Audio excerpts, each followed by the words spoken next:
మనకు మంచి బిజినెస్ ఉంది, మంచి కస్టమర్ వచ్చారు, మనం ఏం చేస్తాం? ఇమ్మీడియట్లీ ఇన్వాయిస్ రైజ్ చేసి చెక్ తీసుకొని డీటెయిల్స్ ఇచ్చి సేల్స్ని కంప్లీట్ చేస్తాం.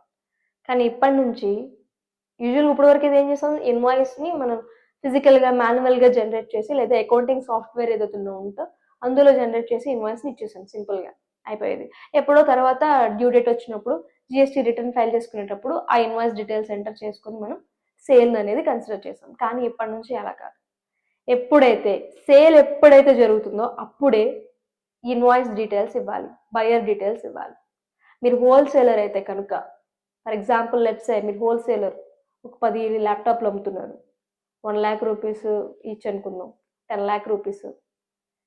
దీనికి ఇన్వాయిస్ మీరు జనరేట్ చేసి ఇమీడియట్గా ఎప్పుడైతే సేల్ చేస్తున్నారో అప్పుడే జిఎస్టీ సైట్లో ఈ డీటెయిల్స్ అన్ని ఇవ్వాల్సి ఉంటుంది. So that unique identification number, unique reference number and QR code generate అవుతాయి. ఇది ఎందుకు యూజ్ అవుతాయి అంటే బయ్యర్, మీరు ఎవరికైతే అమ్మారో ఆ బయ్యర్ అండ్ ట్యాక్స్ డిపార్ట్మెంట్స్ కూడా ఈ క్యూఆర్ కోడ్ ద్వారా ట్రాక్ చేసుకుంటాయి. 1st అక్టోబర్ నుంచి